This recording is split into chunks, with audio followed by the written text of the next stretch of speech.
The station floated quietly above the burned edges of the frontier. The human transport ship had docked only hours ago, carrying supplies and repair crews. Most of the travelers kept their heads down, moving through the crowded halls where alien workers scrubbed, swept, and fixed the endless damage left by war. No one paid attention to them. They were small, strange, and silent. To most, they seemed nothing more than background figures. Among them was one tiny figure, barely 3 feet tall, carrying a cloth too large for her small hands. She moved slowly, carefully scrubbing at the shining floor near the human quarters. Her purple skin shimmered under the cold lights, and her large golden eyes blinked every few seconds, focused on the task. For hours she had worked, unseen by the crowds that passed her. Everyone thought she was just another servant from a forgotten world, but one human noticed. He had arrived late, exhausted from a long journey through hostile sectors. His name was David, a young engineer sent to repair the failing defense grid around the station. Unlike the soldiers and merchants who pushed past the tiny alien, he slowed down. He saw the way her small shoulders trembled, the way she held her breath as if waiting for something. Her motions weren't random. She was not just cleaning, she was listening. David leaned against the wall, watching her closely. Each time the corridor grew silent, her head lifted slightly, as if tuned to vibrations in the metal. She was alert, more alert than any of the guards who strolled by. Then he saw the bucket she carried rattled without being touched. The cloth fell still in her hand. Her golden eyes widened, and she froze. A sound followed. It was faint, like something dragging through the ducts above. David tilted his head, frowning, but the guards passed without reaction. Only the tiny alien seemed to sense the change. She pressed her hand against the floor, her small fingers splayed wide, feeling something beneath the surface. David took a cautious step closer. "What is it?" he whispered. She jerked, startled, as if no one had ever spoken to her before. Her voice was soft, almost broken. "It moves," she said. At that moment, the floor vibrated slightly. Dust fell from the ceiling beams. None of the others noticed. They were laughing, shouting, distracted by their own lives. But David and the little alien stood still, hearing the pulse deep inside the walls. He crouched beside her. "Show me." She pointed to a corner where the metal plating met the wall. Her hand trembled, but her eyes never left the spot. David followed her gaze. For a heartbeat, there was nothing. Then, the panel shifted, just slightly, but enough to reveal something alive. A shadow slid back into the darkness. David's heart pounded. He knew the war had ended months ago, but rumors said the enemy left behind machines, crawlers, and hidden assassins that could wait in silence for years. If one had been left here, it meant the station was in danger. And this tiny alien, ignored by everyone, was the first to see it. She clutched the cloth tightly. Her voice shook. "They never listen. They never see. But you saw it too." David looked around. The guards were gone. No one else cared. He realized the truth. This little cleaner might be the only one who could help him stop whatever was crawling through the walls. He knelt so his eyes were level with hers. "What's your name?" Her lips pressed together. After a pause, she whispered, "Lyra." "Lyra," he said firmly, "you're not alone now." The words seemed to surprise her more than the shadow itself. She blinked, as if no one had spoken to her with such weight before. For years she had been invisible, a ghost sweeping floors. Yet in this moment, with the human kneeling beside her, she felt seen. The floor rattled again, harder this time. A new sound rose through the ducts, a low metallic scrape. David's training told him this was not just loose machinery. Something alive and hostile was moving closer. Lyra dropped the cloth and grabbed his wrist with surprising strength. "We must move. It hunts." David's pulse raced. He didn't know why he trusted her, but he did. Together, The young human and the tiny alien slipped into the service corridor, leaving behind the bucket, the cloth, and the laughter of those who thought they were safe. The war everyone believed was over might have only just begun. Service corridor stretched narrow and dim, the hum of engines echoing far above. Pipes dripped condensation onto the floor, making the path slippery.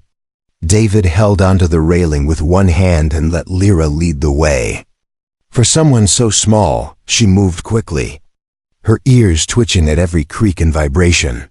David's heart still pounded from what he had seen, a shifting shadow behind the wall panel, something alive when it should not be.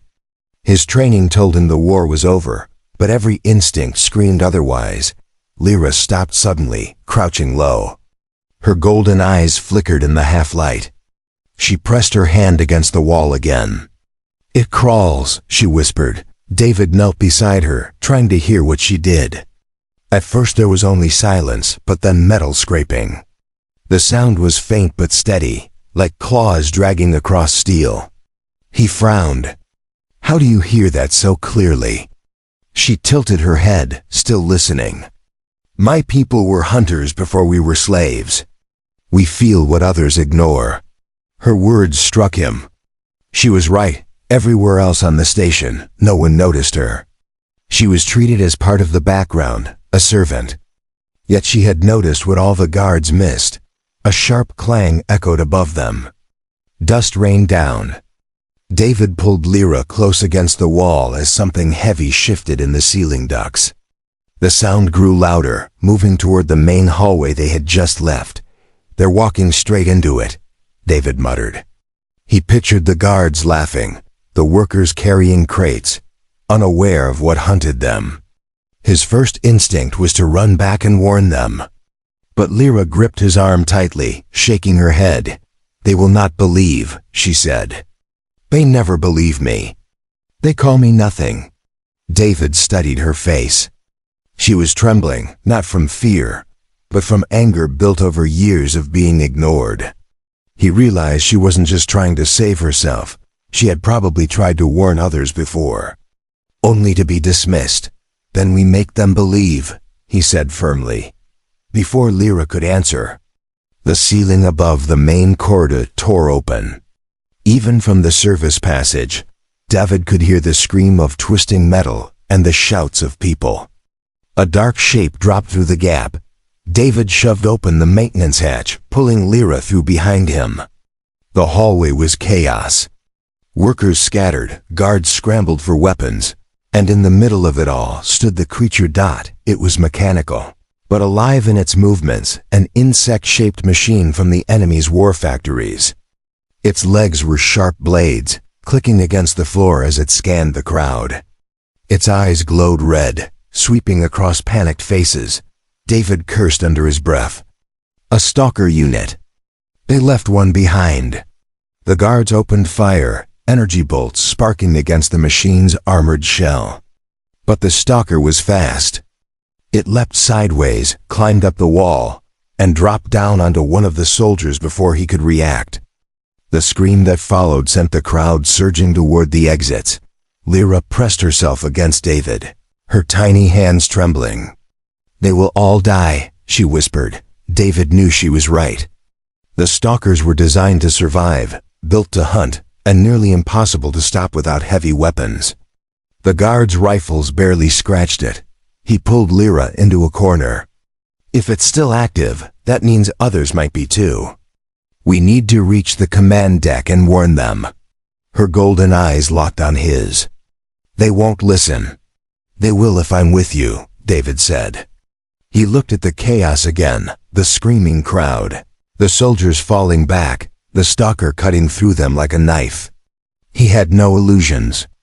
If the station ignored this threat, everyone would die. For a moment, the machine turned its glowing eyes toward their corner. David's breath caught. The stalker lowered its body, preparing to leap. "Run!" David shouted, grabbing Lyra's hand. They bolted through the side passage as the machine slammed into the wall, where they had been standing seconds earlier. Sparks flew as its claws dug into the metal dot the chase had begun. The two of them sprinted through the twisting corridors, the pounding of mechanical legs behind them echoing louder with every step. Lyra's tiny legs moved fast, but David could feel her struggling. Without thinking, he scooped her into his arms and kept running. Her wide eyes stared up at him. For the first time, she looked less like a servant and more like a partner. She whispered something he almost didn't hear. "You saw me." David tightened his grip.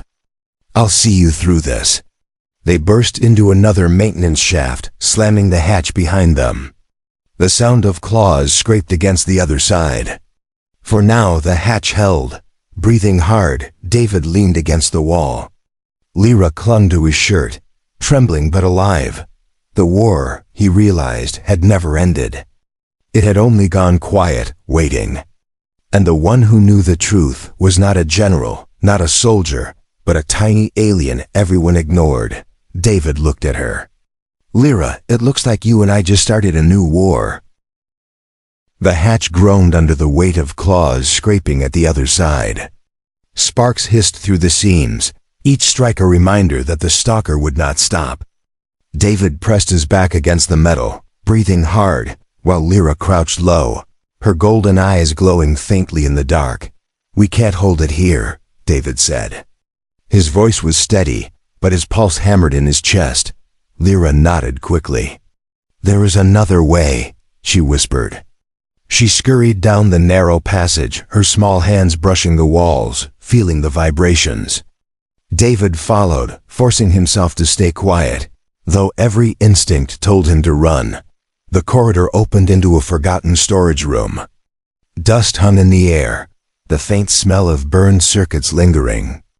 David pulled the door shut behind them. The stalker's pounding grew fainter, moving in another direction, hunting blindly through the maze of maintenance shafts. For now, they were safe. David leaned against a crate. "You knew." "Before anyone else." "How?" Lyra hesitated. Her fingers curled around the edge of her tunic. "Because it was not the first time," she admitted softly. David straightened. "What do you mean?" Her eyes lifted to his, full of fear and a strange kind of shame. "On another station, far from here, my people worked the same way, small, silent, unseen. One night we heard them in the walls. We warned the overseers, but they laughed. They called us pests, not people. When the stalkers came, the station fell. Only a few of us survived." The weight of her words hit him.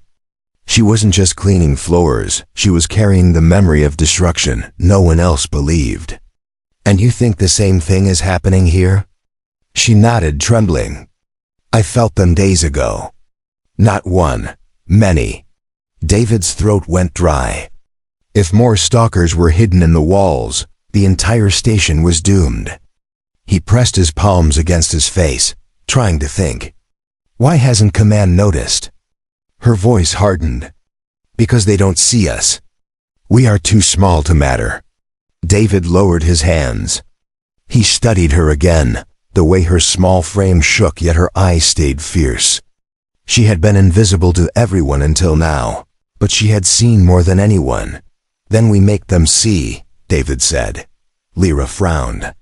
"They will not listen." "They'll have no choice," he replied. "If what you say is true, this station will fall just like the other.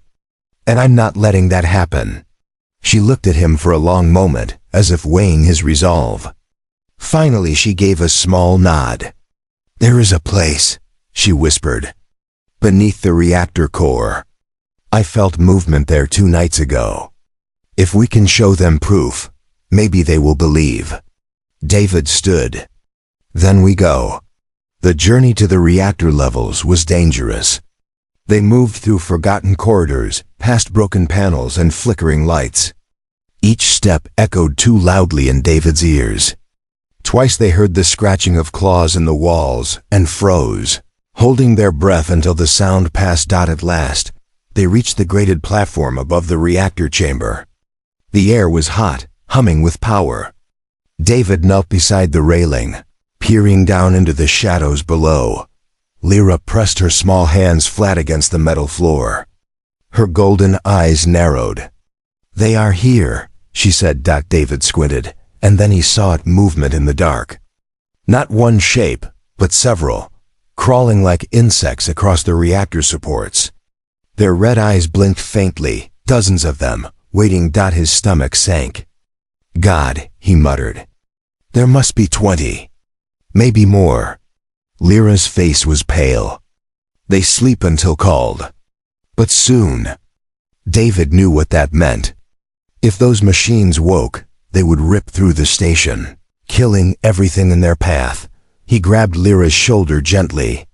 "We have to tell command. They can't ignore this." But before they could move, a voice echoed from the catwalk above. "Step away from the railing." David turned sharply. 2 guards stood with rifles aimed at them, their faces hard. Behind them was an officer in polished armor, her expression sharp with suspicion. "What are you doing down here?" the officer demanded. David raised his hand slowly. "You don't understand. There are stalkers in the reactor chamber. We saw them." The officer's eyes narrowed. She glanced at Lyra, then back at him. "You expect me to take the word of a cleaner?" Lyra stiffened. She opened her mouth, but no sound came. David stepped in front of her. "Not just her word. Mine. I'm an engineer. I know what I saw. And if you don't believe us, this whole station will burn." The officer hesitated. For a moment, doubt flickered across her face. Then, from deep below, a low metallic screech echoed through the chamber. All 3 guards froze. Their rifles lowered slightly. And in that silence, the truth revealed itself, red eyes blinking in the dark. Dozens of them opening at once. Lyra's whisper broke the silence. "Now they will believe." The glow of dozens of red eyes reflected off the reactor walls. The guards who had once mocked the warning now stood frozen, their rifles shaking in their hands. The officer's stern mask cracked, and for a heartbeat she looked afraid. David stepped closer to the railing, pointing down. "You see it now. They've been here all along." The officer cursed under her breath. "How did command miss this?" "They didn't miss it," David said bitterly. "They ignored the signs. They ignored her." He gestured to Lyra, who was still crouched close to the floor. Her golden eyes locked on the shadows below. The stalkers shifted, crawling slowly across the supports, their legs scraping like knives against the steel. They hadn't attacked yet, but their glowing eyes followed every movement above. Waiting. One of the guards finally found his voice. "Should we fire?" "No," David snapped. "You'll wake them all at once. This whole chamber would become a slaughterhouse." The officer clenched her jaw, torn between pride and the fear in her men's eyes. "Then what do you suggest, human?" David drew a steady breath. "We warn command. We get every civilian off this station. And then we take these things out before they take us." The officer's gaze shifted to Lyra. "And what of her? Why did she know before any of us?" Lyra's small shoulders tensed. She opened her mouth, but David cut in before she could falter. "Because she was watching while you weren't. Because she listened when you didn't. She saved your lives tonight." The silence that followed was heavy. For the first time, the officer looked at Lyra not as a servant, but as something more. She gave a small nod. "Very well. We'll take this to command. But if you're lying..." Her voice trailed off, though they all knew the threat. They climbed back to the lift. The stalkers below stirred faintly, as if sensing their departure, but did not rise. For now, the chamber held its deadly secret. When they reached the command deck, the air was thick with tension. Officers crowded around glowing displays, reports flooding in from across the station. Strange malfunctions, disappearing patrols, broken sensors, the whispers of war that no one wanted to believe. The officer who had led them in announced sharply, "We have proof." Enemy units inside the reactor chamber. The room erupted. Some shouted in disbelief, others demanded details. The commander, a tall alien with silver armor and weary eyes, raised his hand for silence. "Show me." David stepped forward, forcing his voice to stay firm. "We saw them with our own eyes. Dozens of stalkers, hidden in the supports. They're waiting." Murmurs rippled through the room. The commander's gaze narrowed. "And how did you discover this?" David hesitated, then gestured toward Lyra. "Because of her." The crowd's reaction was immediate confusion, disbelief, even laughter. "A cleaner?" One officer scoffed. "You expect us to trust the word of a servant?" Lyra's ears flattened, her small frame shrinking under their stares. She looked as if she might vanish back into the shadows. But David stepped closer, his voice rising with rare fire. "She warned me when no one else listened. She saw it before any of you. If you had paid attention to her kind sooner, we wouldn't be here." The commander studied Lyra. Slowly, he walked down the steps until he stood before her. He bent slightly, his piercing eyes locking on hers. "Child," he said, softer than expected, "is this true?" Lyra swallowed hard. Her voice shook, but she spoke clearly. "I felt them. I heard them. My people know the sound of hunters, even in the dark. They are many, and they are waiting." The command deck fell into silence. Even the officers who had mocked her found no words. Finally, the commander straightened. "Prepare evacuation protocols. Get the civilians off the station." His voice rang like a blade. "And ready the heavy teams. We root these machines out before they wake." Orders flew across the deck. Alarms sounded. For the first time, the truth was accepted. David glanced at Lyra. She looked overwhelmed, her small hands clutching the hem of her tunic. Yet there was a light in her eyes, a fragile spark that came from finally being heard. As the station rumbled with new activity, David knelt beside her.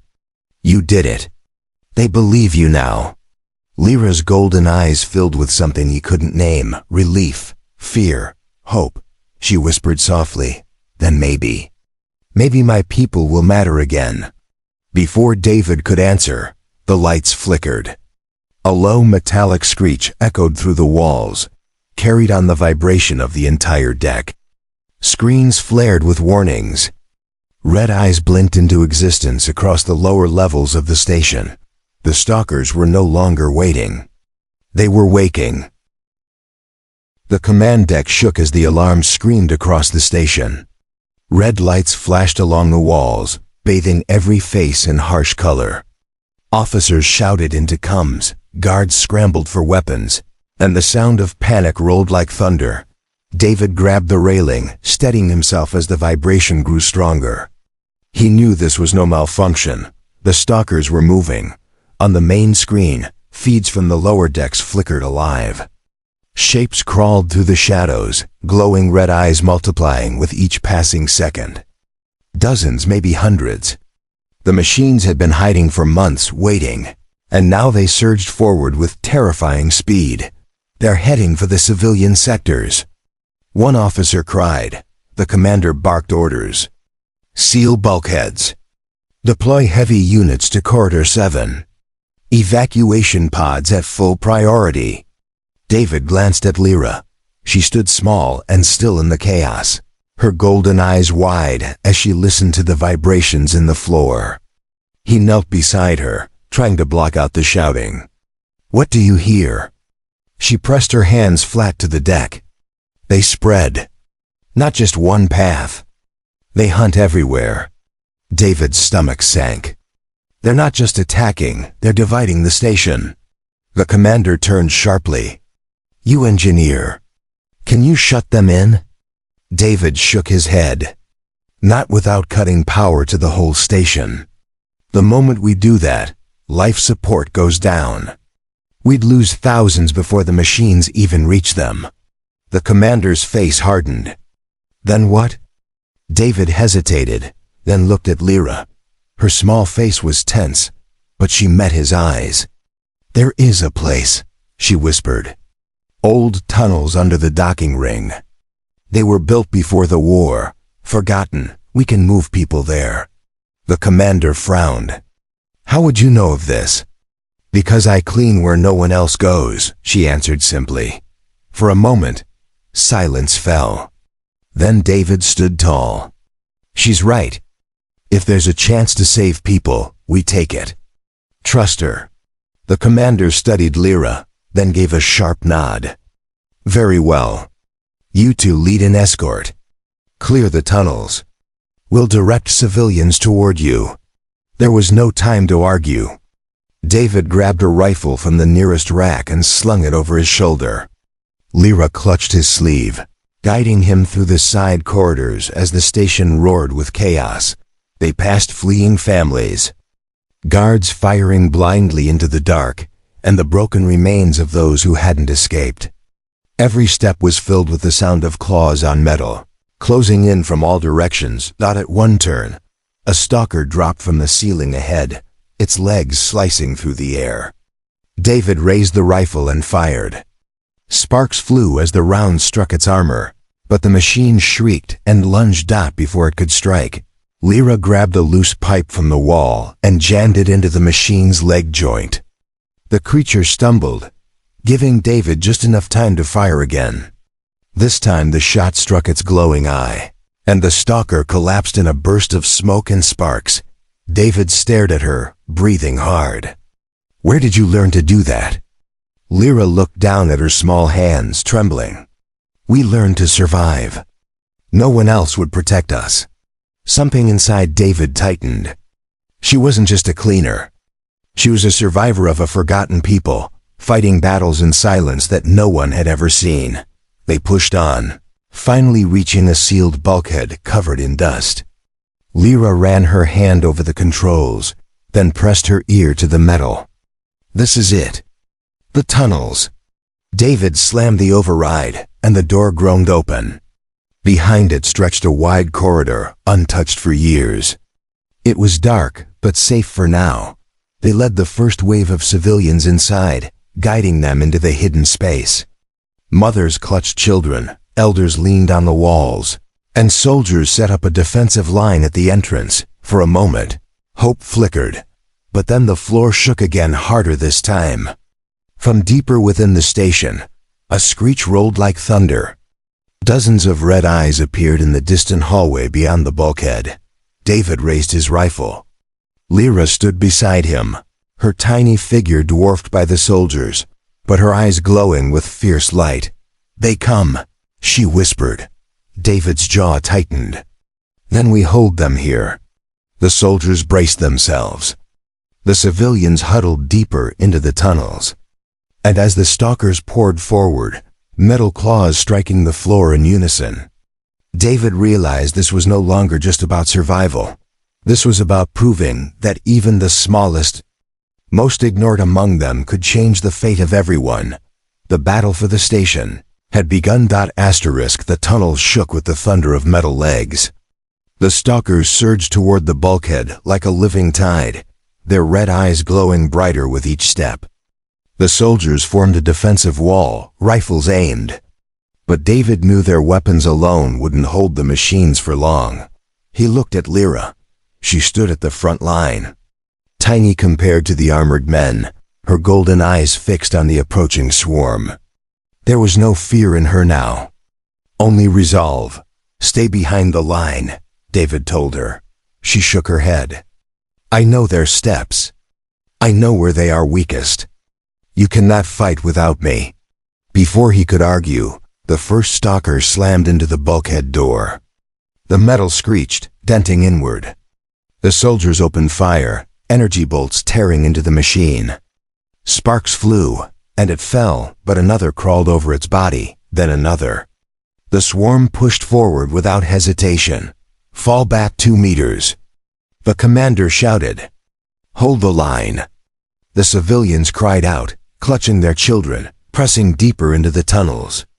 David felt the weight of their fear pressing down on him. If the line broke, everyone here would die. He scanned the ceiling, the walls, the ground. His engineer's mind raced. Then he saw it, the old support beams running across the tunnel roof, heavy and corroded with age. If they collapsed, the entire passage could be sealed. He turned to the commander. We can't hold them forever. But if we bring down the supports, we can trap the machines on this side. The commander's eyes narrowed. And us with them. David's throat tightened. Someone has to stay. Someone has to make sure the charge goes off. The soldiers exchanged uneasy looks. None stepped forward. Then a small voice cut through the silence. I will stay, Lyra said. David's head whipped around. No, you've done enough. She met his gaze firmly. All my life, they said we were nothing. That we were too small to matter. If I can save them now, then my people will matter. For a moment, David had no words. She was barely 3 feet tall, overlooked and dismissed. Yet here she stood with more courage than seasoned warriors. Finally, he shook his head and pulled the rifle strap over his shoulder. No, Lyra, you're not alone anymore. If anyone stays, it's me. The commander stepped forward, placing a heavy hand on David's shoulder. Engineer, you are brave. But you are also needed. Without you, these tunnels may fail. The station still needs your mind.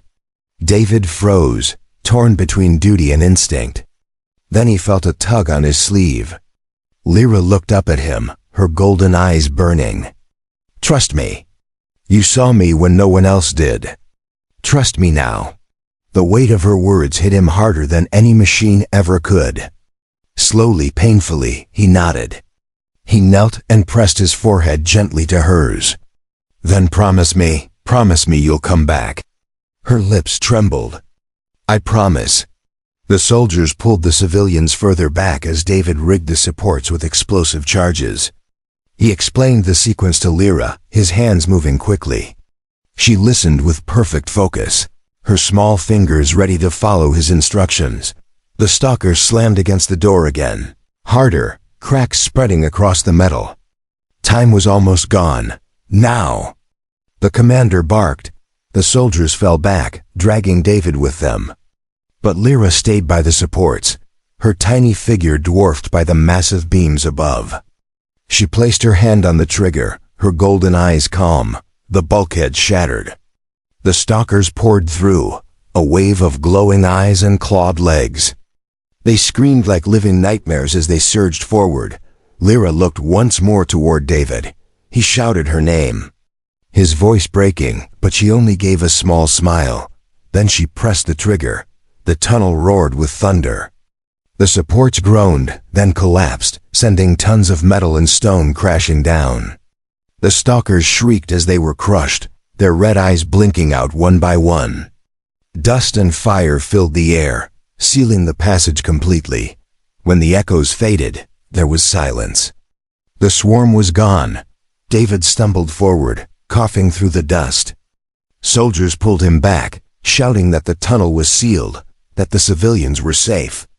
But all he could see was the place where Lyra had stood. For a long moment, grief crushed him. She had been so small, so easily ignored, yet she had saved them all. Then, through the settling dust, a sound came, a soft cough. David froze. He pushed past the soldiers, clawing at the rubble with his bare hands. And there, crawling through a narrow gap in the fallen beams, was Lyra. Her tunic was torn, her skin bruised, but her golden eyes still glowed. You promised, David whispered. Pulling her into his arms, she clung to him, trembling. And I kept it. The commander stood tall, his voice carrying across the tunnel. Remember this day. A people we called nothing saved us all. Let no one forget. The soldiers bowed their heads. The civilians wept with relief. And for the first time in her life, Lyra stood not as a servant, but as a hero. David lifted her higher so all could see. She mattered, he said fiercely. She always mattered. And in that moment, The war that had once forgotten her people gave birth to something new, a future where even the smallest voice could not be ignored.